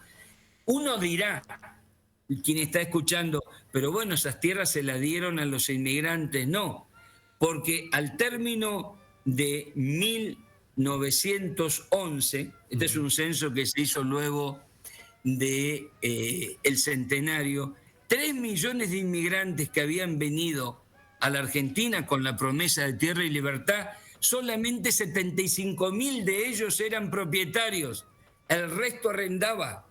Por eso en 1912, en el sur de Santa Fe, el grito de Alcorta y el nacimiento de la Federación Agraria Argentina, porque los chacareros arrendatarios que alquilaban, sobre todo italianos y españoles, o los hijos de italianos y españoles, dijeron: nos mintieron, nosotros queremos venir a la Argentina para ser dueños de nuestra propia tierra, porque arrendábamos y mal en Europa. Fíjate vos, acá viene la primera conclusión.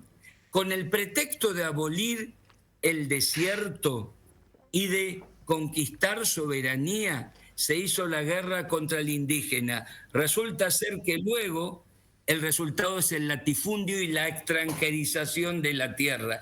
Y estos son datos duros. El nacimiento de la Federación Agraria da estos números. Por eso que hay que estudiar esto y difundirlo. Ahora bien, ¿qué pasó entonces en 1924? La primera huelga indígena agraria de América del Sur, porque no hay que bajarle el precio a las identidades sociales y políticas. Si simplemente decimos, bueno, era una cuestión en contra de los indígenas, una cuestión racial, le robamos la identidad que tenían como sujetos sociales y políticos.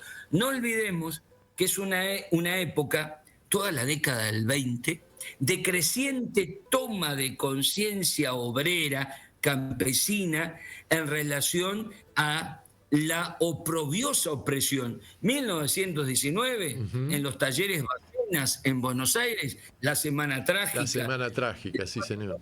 Rebelde, con el fusilamiento de más de 1.000 campesinos entre 1921 y 1922. Lo que sucedió en los territorios de la Forestal, norte santafesino, sudeste del Chaco, en el ingenio Las Palmas, también en el Chaco, propiedad de ingleses, como producto de las tierras robadas a los indígenas. Así que fue una huelga con todas las de la ley. A mí me tocó testificar en el juicio de la verdad, como producto de la investigación que realicé, trabajando sobre lo que publicaban los diarios. Hay uno en especial, La Voz del Chaco, que es el diario oficialista, que va construyendo estas dos imágenes sobre los indígenas. Primero son los huelguistas, porque el 17 de mayo de 1924, en una entrevista con el propio gobernador, les reconoce sus derechos, le promete que el año siguiente les va a dejar salir del territorio. ¿El gobernador era Centeno? Fernando Centeno. El reportaje está publicado, es un diario que está hoy digitalizado completamente en el Archivo Histórico del Chaco. 17 de mayo de 1924, Fernando Centeno reconoce la justicia de la huelga y se compromete a gestionar ante las autoridades nacionales, porque era una reducción nacional, Napalpí, en un territorio nacional, la solución de los reclamos. Tan es así que los huelguistas deponen por un mes la huelga y vuelven al trabajo. Al término del mes se dan cuenta que fueron engañados. Y allí, en esta segunda etapa, ya no son los huelguistas, son los infiltrados, son los salvajes, son los bárbaros, y se empieza a incubar en las notas y en las tapas de este diario el fantasma del malón. Se crea una situación social y el modus operandi es esto: tapas de diario, familia descuartizada, hacienda robada. Al término de la semana, pero era infalible esto, Martín, en una página perdida con letra chiquita no se pudo corroborar la veracidad de estas denuncias, pero no lo habían mostrado como denuncia, sino como un hecho.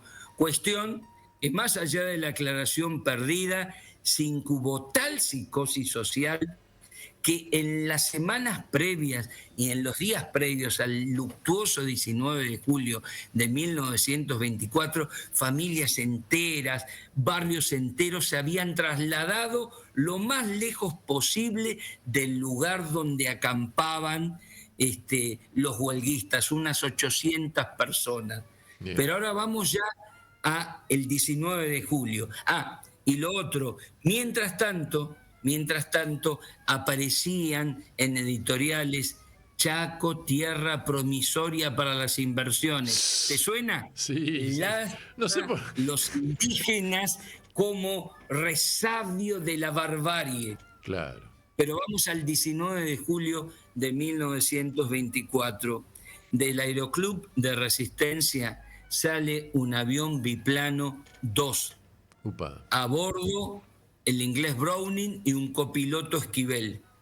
Sobrevuelan el campamento de La Guará, muy cerca de Napalpí, y arrojan primero caramelos dulces. Los niños van... Yo te quiero decir que tuve la suerte de entrevistar a 2 sobrevivientes, la abuela Melitona Enrique, a sus 107 años, y la abuela Rosa Grillo, que testificó en el juicio de la verdad con sus 115 años. Arrojan caramelos y dulces, los niños van primero, se imaginará la audiencia, vos Martín, luego van las madres detrás de los niños.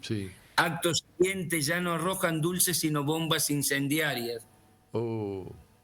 Resultado, la población que estaba protegida por árboles se esparce.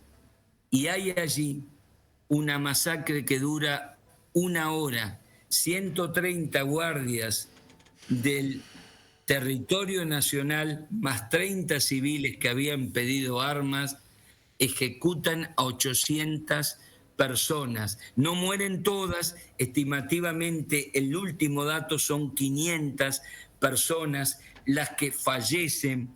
Dura la persecución 2 semanas.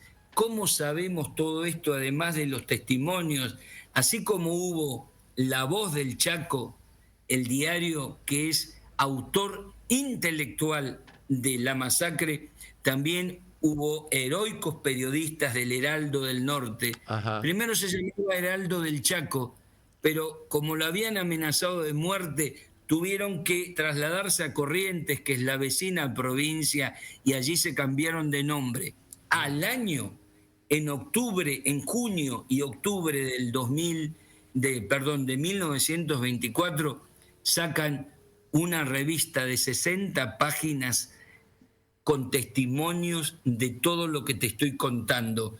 Pero el mismo año, 4 de septiembre de 1924, esto que te voy a decir está en el diario de sesiones de Cámara de Diputados de la Nación, un diputado socialista, Francisco Pérez Eguildós, habla durante 6 horas, desde las 0 horas hasta las 6 de la mañana de 1924, cita testigos y ¿qué pide? La formación de la comisión bicameral para investigar la masacre, interpelar al gobernador y hasta pedirle la renuncia. Muestra pruebas contundentes, hasta el primer director de la reducción de Napalpí está dispuesto a declarar, porque fue un testigo. finalmente se abroquelan tanto el radicalismo como el Partido Conservador y no se hace absolutamente nada. Ahora bien, vos dirás, hay un expediente judicial, efectivamente, pero hasta 1998 ese expediente había sido robado de los archivos del Superior Tribunal de Justicia. Cuando aparece el primer texto, Napalpí, la herida abierta de un periodista, Vidal Mario, que además es secretario de prensa del Superior Tribunal de Justicia, una señora, Lucrecia Morgan, se le acerca y le dice: mi abuela conservó esto, le habían dicho que quemara, que eliminara, pero ella lo fue pasando a mi mamá a mí, y quedamos con que si alguna vez se abría alguna investigación, esto era importante. ¿Y por qué querían ocultar ese expediente? Primero porque el juez Antenor Farías, que iba a ser el designado, un hombre probo, fue reemplazado por otro Seranego. Seranego es interpelado por el fiscal, que le dice: mire, señor, usted está presentando solamente a los policías y al personal de la administración de la reducción. Acá no hay ningún indígena, y además usted dice que estaban 800 personas armadas. Esto dicen los policías. Y no hay ningún herido, ningún muerto entre la fuerza policial. ¿No habrá algún indígena prisionero? Claro. No hay. ¿Qué pasa? Al fiscal lo premian con un cargo de juez en Paraná, Entre Ríos. Y lo sacan. Viene otro fiscal, cierran la causa con... Hubo 4 muertos por un enfrentamiento entre los Con y los Mocoy. Impunidad política, impunidad jurídica, pero también, Martín, con mucho dolor te voy a decir, impunidad académica, porque hasta el año 2002, que sale a contestar un académico a este texto de un periodista, Napalpí, la verdad histórica, la herida abierta, perdón, con Napalpí, la verdad histórica, negando absolutamente todo. Y bueno, este académico, no es casualidad, había hecho su tesis muy alabadoramente sobre el buen gobierno de Fernando Centeno. Y algún doctor en historia le dijo: defendé tu tesis.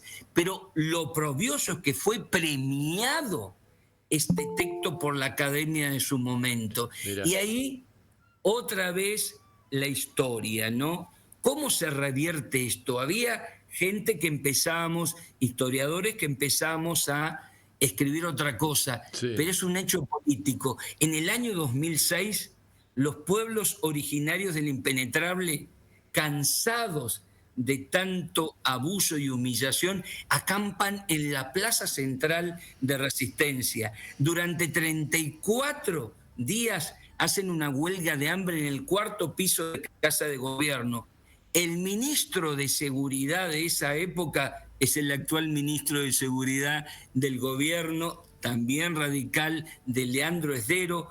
Los encerró, les cortaba el agua. En pleno julio les ponía aire acondicionado. A pesar de todo eso, la huelga consigue algo. El defensor del pueblo de la nación, Mondino, ese año dictamina que los pueblos del Impenetrable están en lento e inexorable exterminio.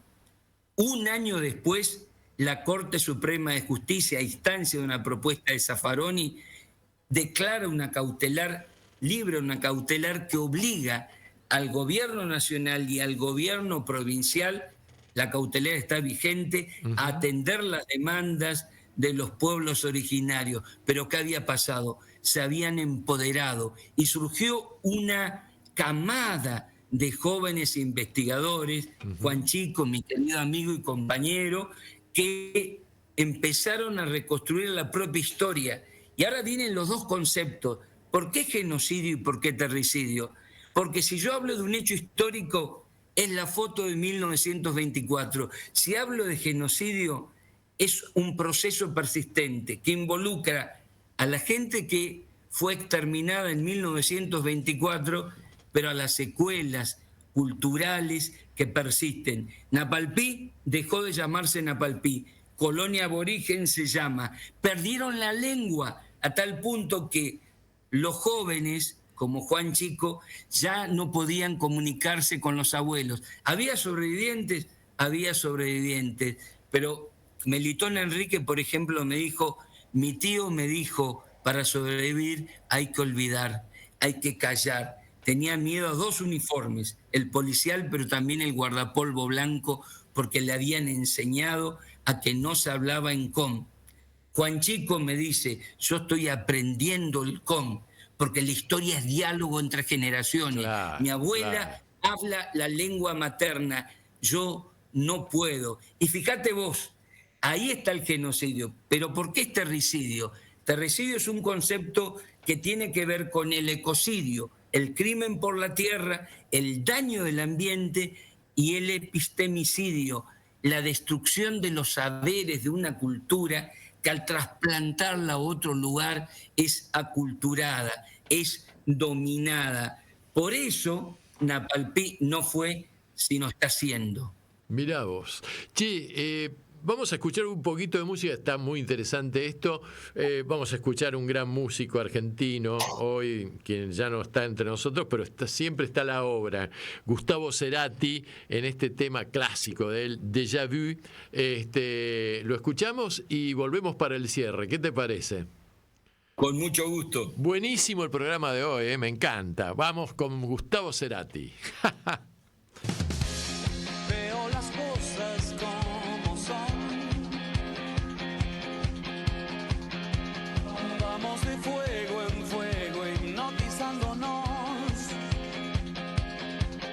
Y a cada paso sientes otro déjà vu. Oh no. Similitudes que soñás. Lugares que no existen y vuelves a pasar. Errores ópticos del tiempo y de la luz. Oh no. Tanto pediste detener ese momento de placer. Antes de que sea tarde. Vuelve la misma sensación, esta canción ya se escribió. Hasta el mínimo detalle. Mira el reloj, se derritió. Rebobinando hacia adelante te alcanzó. Ecos de antes rebotando en la quietud. Oh no. Todo es mentira, ya verás.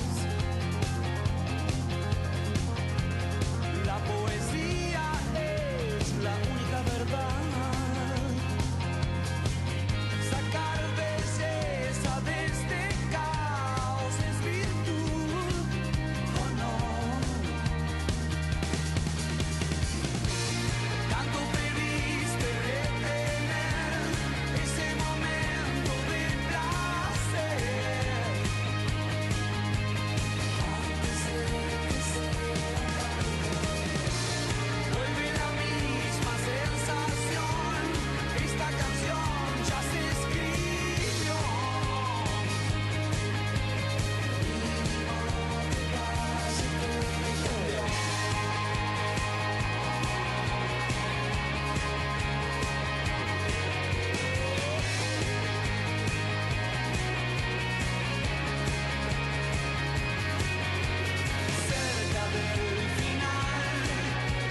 Estás escuchando Anochece en Buenos Aires.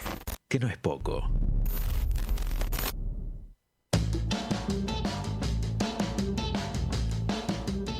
Bueno, escuchamos a Gustavo Cerati. Gustavo Cerati nos dejó cuando estaba en una gira, en un recital en Venezuela, ¿puede ser? Sí. Ah, en Colombia, estaba ahí, no, en Colombia, cerca. En Colombia. Bueno, Colombia está cerca de Venezuela. Te cuento que el seleccionado de fútbol de Venezuela en este momento se está logrando, frente a su similar del Brasil en Caracas, un resultado histórico, 1-1. Además le atajaron un penal a Vinicius, ¿cómo se llama? Vinicius. A Vinicius Junior, que no tiene nada que ver con Vinicius de Moraes. No. Y además le expulsaron un jugador. Pero podríamos decir, tristeza no tiene fin, ¿no? Sí, tristeza no tiene fin. y además le expulsaron un jugador y están resistiendo los 10 ahí en la defensa, faltando 1 minuto y medio, 1 minuto para que termine el partido. Así que vamos con la Borratinto y la Bolivariana todavía, ¿eh? Hace unos años atrás hubieran perdido 10-0 frente a a la verde amarela. Así que bueno, vamos cerrando este tema, mi querido Tete. Este juicio realmente ha sido un juicio importantísimo, porque cuando yo fui al Centro Cultural de la Cooperación me impactó muchísimo escuchar de parte del fiscal o de parte tuya que este fallo de la justicia argentina, del reconocimiento de los derechos de los pueblos Mocoví y Cuom, está siendo utilizado, por ejemplo, por los pueblos originarios de la República del Ecuador. Efectivamente, yo tuve el honor de que los dos fiscales, Diego Vigay y Federico Carnier, prologaran el texto y que me acompañaran en la primera presentación la jueza Zunilda Nirenbergue. Su dictamen, acá está el texto de la sentencia, ¿no? El libro del juicio por la verdad, establece, por un lado, que fue genocidio, que los efectos persisten, que el móvil fue no solamente la apropiación de la tierra, sino el uso de las personas como mano de obra esclava, sino el efecto reparador. Habla muy claramente de que es necesaria una pedagogía de la memoria. Fíjate vos en este tiempo, una pedagogía de la memoria intercultural que construya un imaginario social del nunca más. Todo lo contrario de la actuación, la horrible, horrorosa actuación internacional de la Argentina, único país que no reconoce los derechos indígenas a nivel internacional. Bueno, es muy importante este fallo y tuve el honor de organizar el 16 de enero del 2008 el pedido oficial del perdón del Estado chaqueño. Lo hizo el gobernador Capitanich en ese momento, en nombre del Estado chaqueño, a los pueblos originarios, el día que cumplía Melitón Enrique 107 años. Por eso me parece que la jueza lo que plantea es que se pregunta, ¿para qué un juicio de la verdad? Si ya desaparecieron físicamente los autores materiales e intelectuales. Porque los efectos persisten del genocidio caracterizado como un proceso y la utilización de los modus operandis. Mira, el fiscal me hace una pregunta tremenda, luego de testificar en el mismo juicio, me dice, cuando yo le planteo la inoculación del odio de los medios para estigmatizar y deshumanizar a los que serían luego blanco móvil de una acción criminal. Me pregunta, ¿usted cree que esto puede volver a suceder? Era abril de del 2022. Yo le dije que sí, porque estaba en curso una nueva forma mucho más sofisticada y penetrante de inoculación del odio a través del mundo periodístico virtual, digital. Y fíjate vos, el 1 de septiembre del 2022 el intento de magnicidio a Cristina Fernández de Kirchner con los efectos que hoy estamos hablando. Por lo tanto, cambian las formas, cambian los modelos de instrumentalización, pero la persistencia de apellidos, nietos y bisnietos e hijos de criminales, persiste. Por lo tanto, si no acudimos a la historia para descolonizarnos, seguramente vamos a ser presos y presas de otra nueva ola neoliberal. Ya van 4 en menos de 50 años. La de la dictadura, la de Menem, la de Macri y ahora la de Milei. ¿Qué hay de nuevo, viejo? Diría un dibujito animado, Martín, ¿no? Claro que sí. Mi querido Tete, nos tenemos que ir porque el tiempo es tirano acá. Y te quiero agradecer profundamente porque la verdad que ha sido, te lo digo de corazón, enriquecedor y un verdadero lujo, ¿no? Tenerte en nuestro programa. Y bueno, invitarte a que participes, vamos a volver a sacarte al aire y estar en contacto permanente y brindarte los micrófonos cuando vos lo requieras. Muchísimas gracias, Martín, y déjame decir 2 cosas. Sí. Voy a estar en Buenos Aires el 22, próximo viernes 22, presentando en la librería Sicus a las 18 horas este libro y en un espacio que tenemos que cuidar todos en el Centro Cultural Haroldo Conti, el sábado 23 a las 19 horas. Bueno, cuando vengas a Buenos Aires entonces nos vamos a ver, porque seguro que sí. Seguro que a uno de los lugares, a los dos lugares, uno de los dos voy a estar. Así que nos vamos a pegar un fuerte abrazo, mi querido hermano. Así será. Muchas gracias, buenas noches. Que gana Argentina. Sí, señor. Y que gana Argentina en todo sentido, no solamente futbolísticamente. Así es. Después te mando el programa grabado con el video. Por favor. El fin de semana y me lo difundís por todo el Chaco, ahí entre el pueblo mocoví, los Cuom. Ahí está, ¿viste? Que nos vean un poco. Dale. Abrazo fraterno, muchas gracias. Chao, mi querido Tete, cuídate mucho, Chao. Gracias, igualmente. Bueno, seguramente que te gustó el programa. Yo me voy con una sensación de haber cumplido, muy llena. Bien, me voy bien, muy bien. Así que viene el fin de semana largo. El lunes que viene, para mí, es el feriado nacional más importante de todo el calendario porque celebramos y conmemoramos el combate de la vuelta de Obligado, que no fue cualquier combate. Enfrentamos al colonialismo, a las potencias colonialistas más importantes del siglo XIX. Francia e Inglaterra unidas, aunque cueste creerlo, fue así. Se odian, pero ahí estuvieron unidas con un objetivo común. Así que de eso vamos a hablar la semana que viene. Cuídense.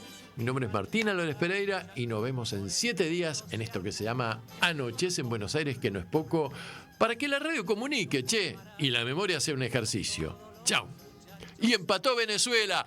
Vamos todavía con la República Bolivariana. Por allí. Debe ser los gorilas, debe ser. Que andarán por aquí. Debe ser los gorilas, debe ser. Que andarán por allí. Debe ser los gorilas, debe ser.